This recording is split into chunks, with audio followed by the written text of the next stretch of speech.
Hello, friends. I'm Kathy Fay, Executive Director of the Boston Early Music Festival, or BEMF, and I'm so pleased to welcome you to this special pre-concert talk preparatory to the upcoming concert on our 2024-2025 concert series featuring the extraordinary ensemble Les Arts Florissants on Friday, April 4th in Jordan Hall at New England Conservatory of Music in Boston, Massachusetts. All of us at BEMF are thrilled to welcome Les Arts Florissants once again to the BEMF concert stage. Founded by American-born conductor William Christie and long regarded as one of the world's most authoritative and highly respected ensembles for their pioneering role in the Baroque revival, Les Arts Florissants made their debut on the BEMF concert stage 35 years ago. As part of a phenomenal 21-city North American tour, they returned to BEMF alongside the sensational violinist Théotime Langlois de Swarte, with a blockbuster program celebrating the 300th anniversary of Vivaldi's Four Seasons, that is the original publication in 1725. The program will also include works by Vivaldi, Monteverdi, and Uccellini, plus Gemignani's orchestral adaptation of Corelli's La Follia.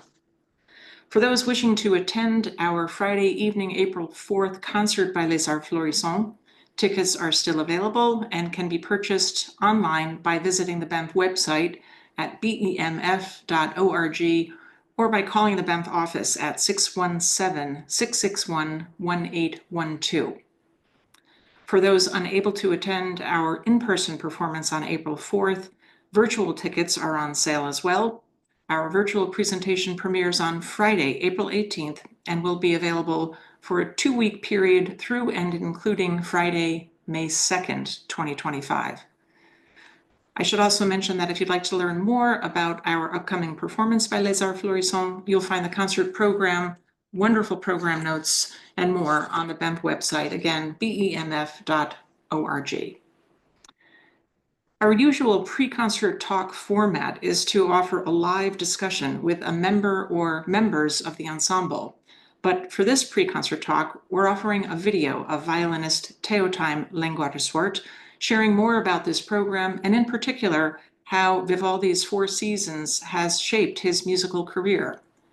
Théotime studied at the Paris Conservatory and became a regular member of Les Arts Florissants at William Christie's invitation in 2014 while still a student.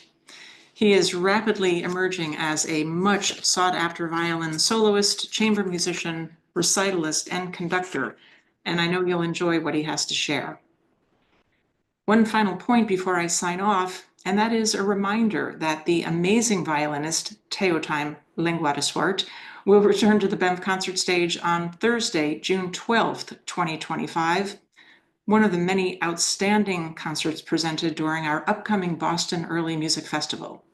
Théotime and his musical partner, harpsichordist Justin Taylor, will present a program titled The Power of Love, with works by Francoeur, Couperin, Eccles, Bach, Corelli, and others.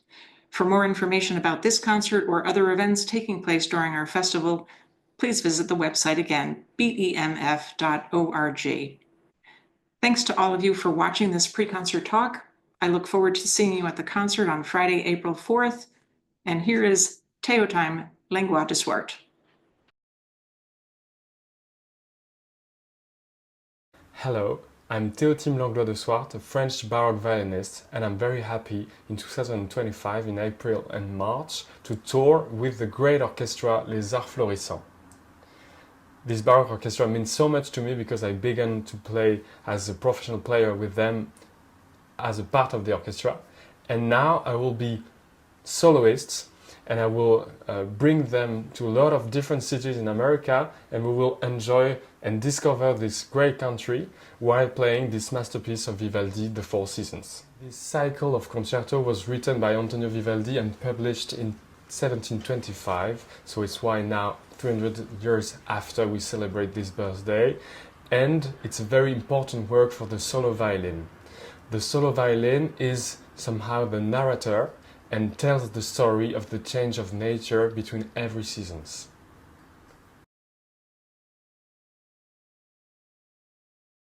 For spring, we have also this impression of beginning of life, like rebirth, with this tonality E major, very important and very bright, with a lot of light. And at the beginning there is a very simple ritornelli, and there is this trio of 3 violins dialoguing as birds, imitating birds, and singing with the violin to imitate the sound of nature. Just after, we have the sound of a stream, and this stream goes to a big storm, and there the first violin, the solo violin, is trying to escape in a way from this very important storm. And after, there is the first theme, the first ritornelli, changed in C sharp minor, and it becoming very, very desperate in a way. And the 3 birds continue to sing, but in a very much more desperate way. And all of this comes to a last solo, that the first soloist free himself from this kind of a more sad moment, and to finish with the first ritornelli with a lot of joy and a lot of hope. The second movement is very touching. There is this sound of nature, of the stream, du ruisseau we say in French, and there is this noise of a dog who's barking, and this dog is played by the viola, and with these 2 repeated notes, pom pom. And the first violin try to give us the impression of sleep just around this stream and around all of this noise. It's very impressionist in a way. The third movement of spring is very pastoral. It's like telling the story of a pastoral celebration, and so we have the villagers who dance the beginning, and the very important thing is it's written con sordini, so with the mutes on every string instrument, and it gives a feeling of something that's very quiet but very dynamic with a lot of rhythm, and so we celebrate with a lot of passion, but with the mute, so it's like it's a very particular sound. It's like nature rebirth after a long winter. At the end of this movement, there is a very particular moment when the soloist is doing the death symbolism motif of the 4 seasons.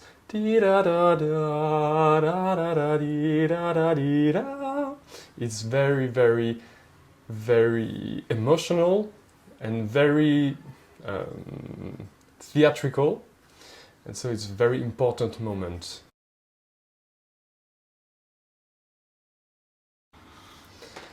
I always think that this second season, summer, is very, very dramatic, and that the feeling is not the feeling that we have now for summer. Now summer symbolizes holidays in our times, but at the Baroque times it was a very, very dramatic season because of maybe the famine, the lack of food, the problems with the harvest, and so this for me like a Sicilian desert. It's not really like a feast. So we begin by the languidezza, la langueur of the beginning of summer. So it's very slow. It's some kind of very. We will see we will see in the third movement like this summer is very apocalyptical, and it's a vision of hell in a way, hell on earth, because of the warmth. It's la longueur de l'été, so it's really like the impression of warmth, but it's very sad in G minor. And just after this short introduction by all of the orchestra, we have this first solo imitating the cuckoo. And so we have this imitation for the solo violin. After, the cuckoo is in a storm, and we can hear l'alouette, I don't know how to say in English, l'alouette and la tortorella who's singing together and joined by the zephyrs.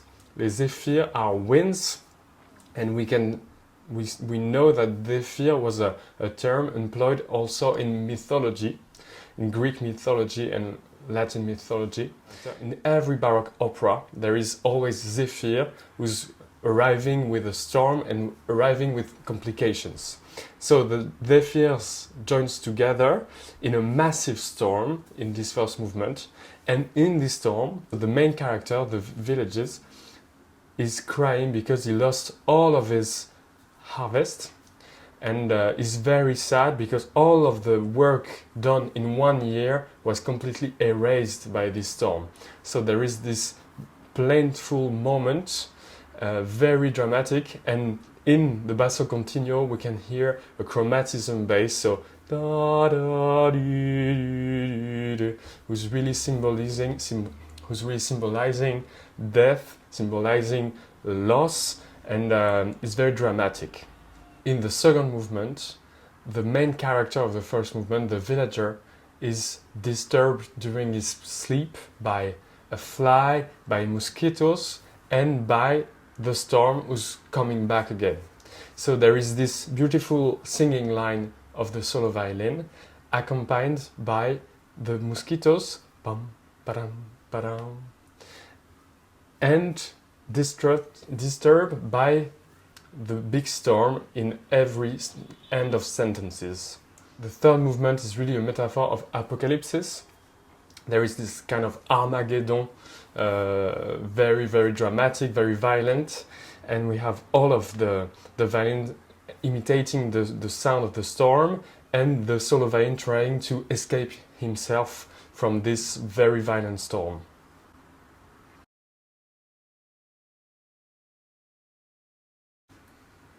Fall begin by this very famous ritornelli, we symbolize a festival, like a party for the whole village. And the whole village celebrates together, and someone from the crowd is emerging as a main character and is completely drunk, and symbolized by the solo violin, and it's going in every register of the violin, from the very low notes to the highest, and is going with a lot of scales, and it's really depicting his attitude while he's drunk. And there is this moment, very violent, with everybody pointing at him, saying that somehow is different and somehow is representing minority in this moment. So it's very special in Vivaldi. For me, it's in Vivaldi's work, and for me it's quite even a political statement of how there is always a minority, always pointed out by the society. And at the end, there is a small death of this main character, and a moment symbolized by F minor, and this F minor moment tells already the story of winter. And so it's how we know that it's an evocation of death in this first movement at the end. And this leads us to the second movement. The second movement is also an evocation of sleep, and during this sleep there is all the same harmonies that in the beginning of the first movement of winter. And we know that winter it's in F minor, so symbolizing death, and the second movement of the fall, it's also symbolizing sleep, but maybe it's not so simple, because I think there is a metaphoric way. It's the dreams, but the dream of someone, and we don't know if someone is dead or someone is just very phantasmagoric. So we have all of the thoughts that of this drunk character of the first movement. And so there is this second movement of transformation who leads us to the hunt, the third movement. The first theme, the first ritornelli, it's depicting the horses and the hunters. So it could be the story of Actaeon, it could be another story of just a normal hunt, if we may say. And there is the beginning with the horns, symbolized by the first violin, the solo violin, and is doing a lot of double stop. I'm playing it, bam, bam, bam, bam, bam, bam, and I'm trying to imitate horns like hunting horns. And this leads us to the prey, a deer maybe. In Italian, Vivaldi writes la bestia, so the beast. The beast is pursued by the hunters and the dogs, and we have in the orchestra all of the noise. This is really the genius of Vivaldi, because it could really be some kind of a Stravinsky of the beginning of the 18th century, because we have all of the noise of the hunt, we have the fire, the gunfire, the gunfires, we have the gunfires, we have the barking of the dogs, and we have the prey and the beast trying to running out. And so the beast is played by the solo violin, and all of the rest of the orchestra is depicting the hunt with a lot of violent sound. And this is really the genius of Vivaldi, to imitate not only nature but even nature of life. Violence, moment of praying, the moment of also a lot of emotion. At the beginning, the end of the story, sorry for the spoiler, the beast is catched by the hunts and by the hounds. And so this is a very sad moment in the Four Seasons. There is this moment when the beast has... there is this moment when the hunters catch the beast and all of the orchestra stop, and there is only the solo violin with the continuo playing. I think it's the soul of the beast going out and going into heaven. And there is 4 bars of da-dee-dee-da, and this is just before, and this is the symbolism also of death, fa-da-dee-da, the tetrachord. And just after this there is do, mi, fa, sol, la. And this is the moment when we can catch the metaphysical message of the Four Seasons in a way, because we are speaking about life, we are speaking about birth, about death, and about this moment when the violence of the hunt is finishing with this F major chord, very, very emotional, and this leads to a last ritournelle of the horses, and the hunt has everything never changed in a way. And so we begin again with dum ba da da dee da dum bum bum to finish the fall.